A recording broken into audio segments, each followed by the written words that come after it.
बिस्मिल्लाहिर्रहमानिर्रहीम, अस्सलाम वालेकुम। आप देख रहे हैं स्पोर्ट्स फ्लिक्स, मैं हूं हमजा शफीक। तो जनाब, Pakistan versus South Africa ICC test championship के हवाले से जो साइकिल 2025 से 27 है, उसमें पहला मैच कदाफी स्टेडियम लाहौर में इस वक्त खेला जा रहा है, जिसका आज डे 2 था और डे 2 का इख्तिताम हो गया। 162 run trial by south Africa को भी बनाने, 216 पर उनके 6 खिलाड़ी आउट हो गए। पाकिस्तान की बैटिंग की बात करें तो पाकिस्तान की बैटिंग कंपैरेटिवली बहुत बेहतर दिखाई दी। 378 रन जो हैं वो पाकिस्तानी बैटिंग लाइनअप ने बनाए और इस तरह से आपने दिन का इख्तिताम किया और ओवरऑल सिनेरियो ये हमारे सामने है, जिसमें अब साउथ अफ्रीकन टीम जो है वो अपने 6 खिलाड़ी खो चुकी है। 216 रन उन्होंने बनाए हैं। ये सारी सूरत हाल चल रही है। पहला दिन और दूसरा दिन इसका हम इसको करेंगे, रिकॉर्ड्स बने भी। अगर बात कीजिए, Babar Azam world test championship में 3000 रन बनाने वाले एशियाई बल्लेबाज बन गए हैं और उनकी 47.95 की एवरेज है और 3021 रन बना लिए हैं। ये सूरत हाल है। प्लस हमने थोड़ी सी बात करनी, वीमेंस वर्ल्ड कप चल रहा है, जिसमें ऑस्ट्रेलिया और इंडिया का कल का मैच जो है वो 331 रन का अदद दिया गया, जिसे चेस डाउन कर लिया गया बाय दी ऑस्ट्रेलियंस। बहुत अच्छा मैच और बहुत सी एग्जांपल सेट कर दी गई इन दोनों टीम्स की जानिब से कि अगर इतना हो तो यह भी हो सकता है, क्रिकेट इस तरह से खेलनी चाहिए। बहरहाल ये सारी सूरत हाल बनी हुई है। इसके अलावा हमने प्लेइंग 11 पर बात करनी है। बहुत से सवालात उठते थे इंटेंट को लेकर इमामुल हक के, लेकिन इमामुल हक का 93 रन बनाने में कामयाब। एक लंबा गैप आया, उसके बाद वापस, ऑल्दो वो डोमेस्टिक में परफॉर्म कर रहे थे, उन्होंने triple century, double century score की। सारी सूरत हाल के बाद अब जब उन्हें मौका दिया तो उन्होंने परफॉर्म किया। तो उनकी परफॉर्मेंस बहुत सारे सवालिया निशान उन सेलेक्टर्स के लिए छोड़ रही है जिनको माजी में कुछ सीरीज में इनको बिठाया गया, इंटेंट का बहाना बनाकर बिठाया गया। तो अब आकिब जावेद साहब से ये बहुत बड़ा सवालिया निशान उनके सामने उठता है। सारी सूरत पर बात करते हैं। हमारे साथ senior sports analyst Irfan Zaheer साहब हमें ज्वाइन करेंगे वीडियो लिंक के जरिए। उसके साथ साथ नसीम राजपूत क्रिकेट एक्सपर्ट है, ये भी वीडियो लिंक के जरिए ज्वाइन करेंगे। और अहमद सईद साहब हमें स्टूडियोज में ज्वाइन कर चुके हैं। Welcome to all of you ji. आगाज कर लेते हैं इरफान जहीर साहब से। इरफान भाई, अस्सलाम वालेकुम। जी वालेकुम सलाम, बहुत शुक्रिया हमजा।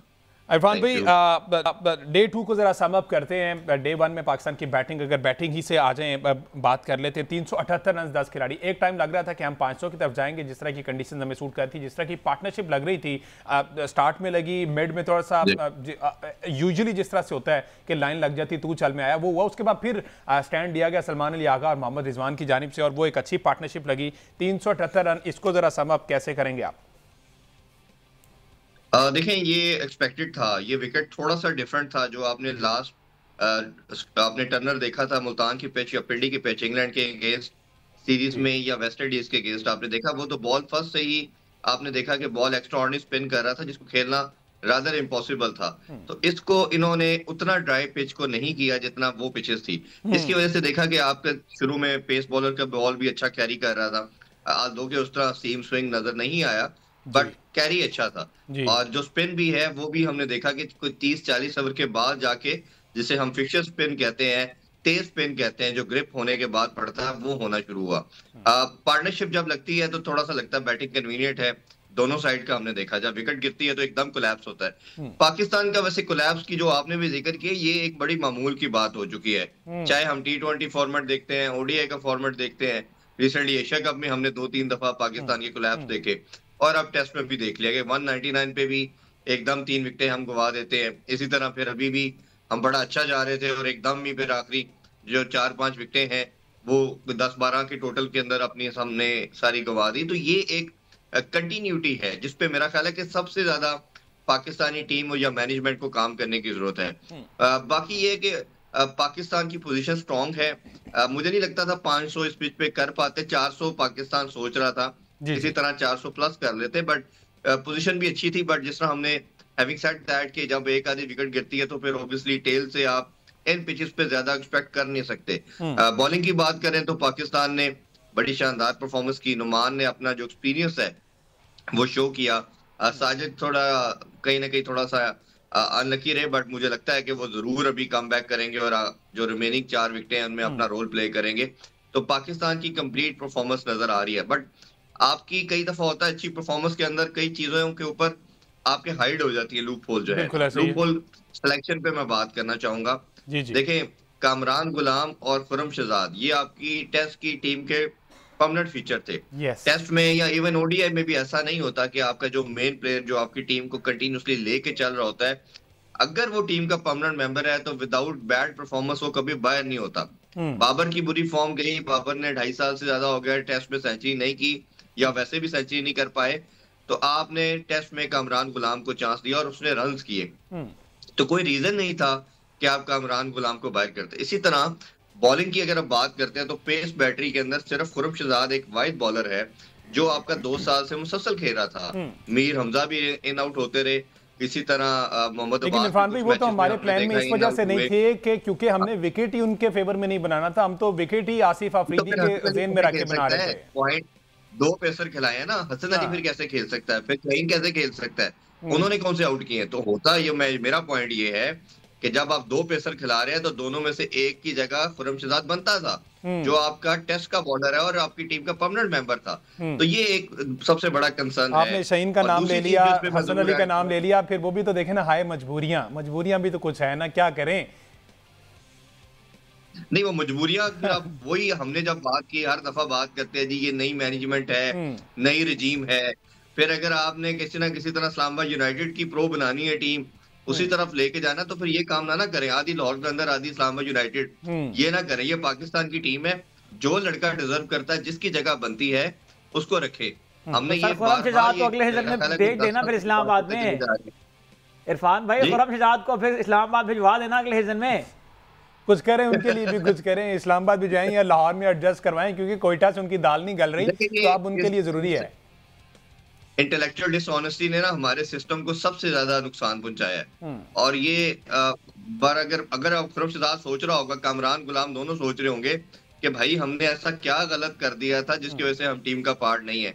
दोनों टेस्ट का फॉर्मेट खेल रहे हैं। अभी देखे ना, कामरान गुलाम को भी आपने करते करते सिर्फ टेस्ट तक महदूद किया हुआ है, बिल्कुल। इसी तरह खुरम शहजाद को भी आपने टेस्ट की हद तक महदूद किया हुआ है। तो जब टेस्ट की हद तक वो रखा गया है, तो किन बेसिस के ऊपर वो बाहर हुए हैं? दूसरा, इमाम की आपने बड़ी इंपॉर्टेंट बात की। इमाम का मैं अगर बताता चलूं, इमाम टीम से बाहर परफॉर्मेंस की वजह से नहीं हुआ था, इंटेंट की वजह से नहीं हुआ था। जो मेरे सोर्सेज हैं, इमाम को बाहर किया गया था उनकी डिसिप्लिनरी एक्शन की वजह से। उनके ऊपर इल्जाम था कि शायद वो टीम की बातें जो है वो बाहर जैसे कि उनकी लीक आउट करते हैं। ये था कल एक जर्नलिस्ट ने इस उनसे पे ये इरफान क्वेश्चन भी भी बात पूछा। करते हैं, मुझे जरा क्विकली ब्रेक लेना है, इस पे ब्रेक से वापस आते हैं जरा कंटिन्यू करते हैं, क्योंकि इमाम की परफॉर्मेंस और जिस तरह से आप बात कर रहे हैं कि वो बातें बाहर करते थे, मेरे ज़हन में एक वर्ड आ गया है, वो किसी परिंदे का नाम है। बहरहाल एक ब्रेक लेते हैं, ब्रेक के बाद वापस आते हैं जी, कंटिन्यू करते हैं, stay with us. Welcome back ji. बात हो रही है क्रिकेट के हवाले से पाकिस्तान वर्सेज साउथ अफ्रीका, जो सीरीज अभी पहला टेस्ट मैच कदाफी स्टेडियम में चल रहा है, डे 2, जिसका इख्तिताम को पहुंचा। 216 रन बनाकर 6 खिलाड़ी आउट हो गए हैं साउथ अफ्रीका के। नसीम राजपूत साहब ने हमें ज्वाइन कर लिया। नसीम भाई बहुत शुक्रिया आपके वक्त का भी। नसीम भाई, ब्रेक पर जाने से पहले इरफान जहीर साहब कह रहे थे कि जनाब बहुत सी ऐसी चीज़ें जिसको अभी सॉर्ट आउट होना ज़रूरी है, किधर गया वो ऑपरेशन, वो सारी चीज़ें। अभी ये बात कर रहे थे कि कामरान गुलाम और खुरम शहजाद को हिस्सा बनना चाहिए था इस चीज का, लेकिन उनको नहीं बनाया गया। अगर कामरान गुलाम को ड्रॉप किया जा सकता है तो नसीम साहब बाबर आजम क्यों नहीं? इरफान साहब ने कहा कि पिछले 2 साल से उसकी भी तो कोई सेंचुरी नहीं है, तो क्या बाबर का खौफ है कि बैकलैश आएगा फैंस की तरफ से? आखिर क्यों बाबर से इतना खौफजदा है?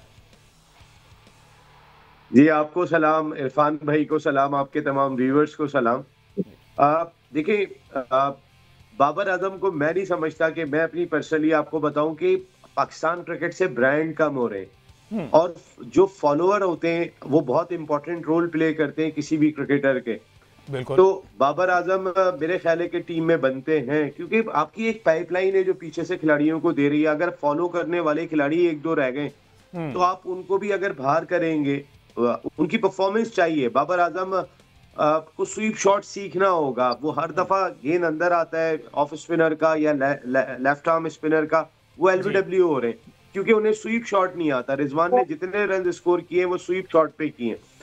तो कामरान गुलाम की जहां तक बात है, देखिए अब्दुल्ला शफीक मुसलसल नाकाम दिखाई दे रहे हैं। शान मसूद ओपनिंग करते हैं, तो व्हाई नॉट आप अब्दुल्ला शफीक को बाहर करें। उनकी तो परफॉर्मेंस बिल्कुल भी दिखाई नहीं दे रही। पिछली 13 इनिंग में अगर आप देखें तो 100 है, बाकी तो उनके रन ही नहीं है। टोटल 174 उनके रन है, और उसमें 102 उन्होंने एक इनिंग में किया है। बाकी आप अंदाजा कर सकते हैं उनकी नाकामियों का तसलसल का लेवल क्या है। बाबर ने साउथ अफ्रीका में रन स्कोर किए थे। देखिए, बाबर पे क्रिटिसाइज बिल्कुल बनता है। इरफान भाई गलत बात नहीं कर रहे कि एक खिलाड़ी के ऊपर टीम इतना रिलाय कर रही है और उसके बाद वो एक ही तरीके से आउट हो रहा है, वो उस शेल से नहीं निकल पा रहा। पता नहीं हमारा थिंक टैंक क्या फैसले करता है। अगर जो भी है वहां पे बैठे, बाबर को अपना स्वीप शॉट एटलीस्ट जो एशियाई कंडीशन है इस पे आपको बेहतर करना पड़ेगा। रिजवान रिवर्स भी स्वीप मार रहा था, वैसे भी स्वीप मार रहा था। सलमान आगा की बैटिंग देखें, जिन्होंने बड़े रन स्कोर किए उन्हें स्वीप शॉट आता था। और अगर आप टर्निंग ट्रैक पे खेल रहे हैं तो ये शॉट आपको आना चाहिए, आप फॉरवर्ड चले जाते, एलबीडब्ल्यू के चांसेस कम हो जाते हैं। लेकिन बाबर एक ही तरीके से रोकने जा रहे हैं और उसके बाद गेंद अंदर आता है, पैर पे खाते हैं, एलबीडब्ल्यू हो जाते हैं, तो ये उन्हें दूर करना चाहिए। लेकिन मैं बाबर को बाहर करने के हक में इसलिए नहीं हूं कि एक पाइपलाइन है, आपके यहाँ वैसे ही लोग इतने दिल बर्दाश्ता हो गए। अभी एशिया कप में 3 मुसलसल शिकस्तें पाकिस्तान को, ही लोगों के दिल टूटे हुए। अब बाबर जब ग्राउंड में जाते हैं तो अंदाजा हो जाता है कि बाबर की फैन फॉलोइंग का आज भी क्या लेवल है। तो इस फैन फॉलोइंग के लिए बाबर को भी परफॉर्म करना पड़ेगा, जो बहुत जरूरी है। दूसरा, बाबर को शायद हमें कैरी करना पड़ेगा। हमारे पास कौन से सर डॉन ब्रैडमैन और सर गारफील्ड सोबर्स बैठे हुए इस मुल्क के अंदर, नहीं है आपके पास जो सच्चाई है। और कामरान गुलाम इन होने चाहिए in place of Abdullah Shafique. दूसरी चीज, आपने एक बात कही थी कि हमारे शहनशाह अफरीदी, हम अब अनफॉर्चुनेट है इस मुल्क का कि थिंक टैंक को समझ ही नहीं है कि हमने करना क्या है। देखिए, जब इस पिच के ऊपर फास्ट बॉलर्स के लिए कुछ भी नहीं है तो शहनशाह अफरीदी आपका एस बॉलर है। आप उसको रोक के रखें कि भाई आपने कहां पे खिलाना है और कहां पे नहीं खिलाना। अगर इस पिच में कुछ फास्ट बॉलर्स के लिए मौजूद होता, वो भी तो रबादा जैसे बॉलर भी तो स्ट्रगल कर ही रहे थे ना। तो यहाँ पे आप खुर्रम शहजाद, मीर हमजा को आपने शामिल ही नहीं किया जो लंबी गेंदें कर लेते हैं। जब आपने गेंद ही स्पिनर से करवानी और पिच इस तरीके का है तो आप खिला के जाया कर रहे हैं। हमें तो समझ में ही नहीं आता। शहनशाह अफरीदी जो है वो ओमान के खिलाफ भी खेलेंगे, वो ऑस्ट्रेलिया के खिलाफ भी खेलेंगे, वो इमारात के खिलाफ खेलेंगे, वो इंडिया के खिलाफ भी खेलेंगे। तो कोई जो बाकियों को आपने चेक कर रहे हैं तो कब करेंगे आप? मेरा ख्याल है ये पिच शहनशाह अफरीदी को आराम देने वाली थी, खिलाने वाली नहीं थी। बिल्कुल। आप इसमें खुर्रम शहजाद अगर खेलते जो थोड़ी लंबी बॉलिंग कर लेते बेहतर है, फिर आप आखिरी लम्हात में लेके तो आते पुरानी गेंद से, कुछ तो करवाते आप। अगर आपने बॉलिंग नहीं करवानी है तो फिर मेरा नहीं ख्याल कि शहनशाह अफरीदी को फिर शामिल करना चाहिए। वो आपका बहुत इंपॉर्टेंट बॉलर है, आगे आपने बहुत सारी क्रिकेट खेलनी है। तो ऐसी जगह पर शॉर्ट फॉर्मेट के लिए चले जाते हैं, एटलीस्ट इस सीरीज के लिए उन्हें रेस्ट दिया जा सकता है, आराम दिया जा सकता था। अहमद सईद साहब, अच्छा, मैं बाबर आजम के बारे में जो कि यहाँ बात हो रही है, सबसे पहले तो मैं मतलब अपने आप को इस काबिल तो नहीं समझता कि नसीम राजपूत साहब के होते हुए मैं कोई बात करूँ। मुझे मतलब ये सूरज को चिराग दिखाने वाली बात है, लेकिन मैं जसारत थोड़ी सी मतलब एक तालिब इल्माना किस्म की जसारत जो है वो ये करना चाहता हूँ बाबर आजम के ऊपर, क्योंकि बात हो रही है। तो मुझे ये लगता है कि अगर बाबर आजम को भी अभी 30-31 साल की उम्र में आके अगर हम ये कहें कि कोचेस बाबर को आकर बताएं कि आपने क्या करना है, तो मेरा ख्याल है कि सबसे पहले इस वक्त जिस कंडीशन में जिस आदमी को ब्लेम करना चाहिए वो बाबर आजम खुद हैं। आप जानते हैं कि बाबर आजम के बारे में, बाबर आजम द बैटर के बारे में मैं क्या बात रखता हूं। मैंने जब उनको टीम से ड्रॉप किया गया, हमने उनको आगे डिफेंड किया था यहाँ पे, लेकिन मेरा ये ख्याल है कि अब जो सिनेरियो बन रहा है वो ये है कि पहले बाबर आजम ये कहते थे कि मेरा जो स्केड्यूल है वो बहुत कंजस्टेड है, तो उसमें फर्स्ट क्लास क्रिकेट खेलने का टाइम नहीं मिलता। अब बाबर आजम जो है वो 2-3 महीने से टीम के साथ नहीं है। इस दौरान पाकिस्तान में कायदम ट्रॉफी शुरू हुई है, उससे पहले हनीफ मोहम्मद ट्रॉफी शुरू हुई, गो के वो ग्रेड 2 का टूर्नामेंट है। लेकिन बाबर आजम अगर 2-3 साल से नेट में प्रैक्टिस करने के बावजूद भी नहीं इंप्रूव कर पा रहे, तो इस बात में क्या हर्ज है कि बाबर आजम जाके फर्स्ट क्लास क्रिकेट खेल लें। विराट कोहली के साथ बाबर का हर उसके सिनेरियो में कंपैरिजन होता है, लेकिन विराट कोहली तो भी आखिरी लम्हे तक आगे तो वो खेलता रहा है फर्स्ट क्लास क्रिकेट। तो बाबर आजम को, और इस मैच में भी अगर आप देखें, जो लड़के फर्स्ट क्लास में रन बनाकर आ रहे हैं, मोहम्मद रिजवान सेंचुरी करके आए, इमामुल हक और शान मसूद जो है वो काउंटी खेल कर आए हैं, वो आपको बेहतर टच में नजर आए हैं, जो भी लड़के फर्स्ट क्लास खेल कर आए हैं। तो बाबर आजम को इस वक्त मैं ये समझता हूं कि जिस आदमी को खुद ब्लेम करने की जरूरत है वो खुद बाबर आजम की अपनी शख्सियत है। अगर वो इंप्रूव नहीं कर पा रहे 2-3 साल से, तो अब बाबर को ये जिम्मेदारी खुद लेनी है कि अब उन्हें कोचेज ने आकर नहीं बताना कि आपने कैसे इंप्रूव करना है। अब बाबर को ये खुद रिस्पॉन्सिबिलिटी लेनी है। और बाबर भी डोमेस्टिक क्रिकेट से मावरा नहीं है। बाबर आजम जितने बड़े मर्जी क्रिकेटर हो जाएं, बेसिक्स पे जाएंगे तो आप ठीक होंगे। बिल्कुल ठीक है। नसीम साहब, पहले आप सर इस पे एग्री करेंगे, देन फिर इरफान भाई की तरफ से मैं एक पॉइंट ऐड करना चाह रहा हूं। जी इरफान साहब, जी उसमें सबसे इम्पोर्टेंट चीज जो अहमद बात कर रहे थे कि आखिर जो प्लेयर पे ऑनर्स है, तो बोर्ड की भी पॉलिसी किधर आती है। जब डोमेस्टिक की बात की जाती है, तो जब कैंप लगा हुआ है और आपने अपनी टीम के 8-10 लड़कों को इंस्ट्रक्शन फॉरवर्ड किए हैं कि आप जाके खेल के आए कैल्डम ट्रॉफी के मैच, तो बाबर और शाहीन को एक्सेप्शन कैसे मिल सकती है? इन दोनों को आप एग्जेम्प्ट कैसे कर सकते हैं? इसकी कोई जस्टिफिकेशन बोर्ड ने क्या दी किसी को? उन्होंने बताया 2019 के बाद से बाबर डोमेस्टिक नहीं खेला। ठीक है, हम जब बात करते हैं अभी जैसे पैट कमिंस और ये जो मिचेल स्टार्क हैं, वो अपनी डोमेस्टिक में चले गए एशेज से पहले, डोमेस्टिक खेल रहे हैं वो। इसी तरह इंडिया की बात करते हैं, रोहित शर्मा खेल रहा है, विराट कोहली खेला है। तो ये अपने आप को लार्जर देन लाइफ, इस गेम से बड़ा कोई भी नहीं है, ये पॉइंट समझने की जरूरत है। ये गेम को जब तक आप रिस्पेक्ट नहीं देंगे, आप उसकी वैल्यू नहीं करेंगे, और ये करवाना किसने है, पॉइंट तो ये है, अगर प्लेयर इस माइंडसेट के साथ नहीं है, उसकी जो रैशनलिज्म है वो इतनी नहीं है, उसको आइडिया नहीं है कि मैंने क्या करना है, तो जो इतने कोचेस या हेड जो बैठे हैं, जो डायरेक्टर लेवल के लोग बैठे हैं, या चेयरमैन साहब से भी मैंने 2 दफा प्रेस कॉन्फ्रेंस में यही बात की थी कि आप किस तरह इन लड़कों को कंपेल करेंगे कि ये डोमेस्टिक खेले। आप अपना सेंट्रल कॉन्ट्रैक्ट जारी कर रहे हैं, एक लड़का भी एक कैटेगरी में नहीं है, यानी कि आप खुद बोर्ड कह रहे हैं इनमें से एक कैटेगरी का एक भी प्लेयर नहीं है। आप कप्तान को डी कैटेगरी दे रहे हैं, टेस्ट का जो कप्तान है आपका, जो आपको टेस्ट मैच जिताते हैं वो सी कैटेगरी में है। तो पॉइंट ये है कि आपने एक लाइन क्यों नहीं ड्रॉ की। बाबर अगर 3 साल से सोच रहा है कि मैंने सेंचुरी नहीं की, तो बाबर को अगर ये समझ नहीं है कि मैंने क्या क्या करना है, अंदर वाली बॉल पे मैं आउट होता हूँ, मैंने डोमेस्टिक खेलेगा 40-40 ओवर खेलेगा दिन के, तो समझ आएगी ना कि बॉल स्पिनर का, चाहे फिंगर स्पिनर है या रिस्ट स्पिनर है, ये गुगली रीड नहीं होती जब करेगा। नेट में तो आपको वो स्टिक से प्रैक्टिस कराते हैं, स्टिक से कैसे आप उस चीज को समझ सकते हैं जो एक बॉलर के हैंड से आपको समझना है। तो ये बेसिक लॉजिक की या टेक्निकल चीजें हैं जिसपे काम करने की जरूरत है। बिल्कुल नसीम साहब, सर ओवर टू यू। जी, तो ये इसमें बोर्ड की रिस्पांसिबिलिटी मिल जा रहा है। नहीं, बिल्कुल सही, दोनों की बात बिल्कुल ठीक है कि बाबर आजम को डोमेस्टिक में जाके ही इंप्रूव करना पड़ेगा। मैं ये नहीं कह रहा था कि कोच उनकी बैटिंग बेहतर करें, मैंने कहा बाबर को स्वीप शॉट सीखना होगा। आपने बाबर को कितनी दफा स्वीप शॉट मारते हुए देखा है? अगर टेस्ट क्रिकेट के अंदर जो बड़े रन्स करते हैं, आप तमाम प्लेयर्स उठा के देखें, वो अगर sweep shot Australia south Africa में नहीं लगता, लेकिन जो भी एशियाई कंडीशन में खेलते हैं उनको पता है कि इस कंडीशन के अंदर बॉल थोड़ा नीचे रहता है, बॉल ब्रेक होता है, तो आपको स्वीप शॉट आना चाहिए, और उन्हें जाके डोमेस्टिक में ही इंप्रूव कर। मैं थिंक टैंक की बात, ये दोनों ने वही बात कही जो मैं भी कहना चाह रहा था कि कोई एग्जाम नहीं हो सकता। बाबर आजम कोई आसमान से आई हुई मखलूक नहीं है, और बाबर आजम अगर खुद अपने आप के साथ सिंसियर नहीं, अगर आज भी वो इसी खौल में गए हैं बाबर आजम, तो फिर वो इससे निकल नहीं सकते। मैं बाबर आजम के बारे में बार बार बात इसलिए करता हूँ कि बाबर आजम सिर्फ जिस गेंद के ऊपर फंस रहे हैं उसको स्वीप शॉट ही निकाल सकता है, या वो कदमों का इस्तेमाल करके थोड़ा बहादुर बने, वो उसी जगह के ऊपर आउट हो रहे हैं। तो कहीं ना कहीं भाई इतने आपने कोचेज रखे हुए, तो कोई तो उनको बताने वाला भी हो कि भाई तुम्हारी गलती कहां पर है। और दूसरी चीज के ये बिल्कुल ठीक बात है, आप जब 40 ओवर जाके डोमेस्टिक में खेलेंगे आपको पूरा मौका था, और ऐसा माजी में लोग किया करते थे जिनकी फॉर्म खराब हुआ करती थी, बड़े बड़े बैटर्स गए और डोमेस्टिक में बेहतर अपने खुद को किया।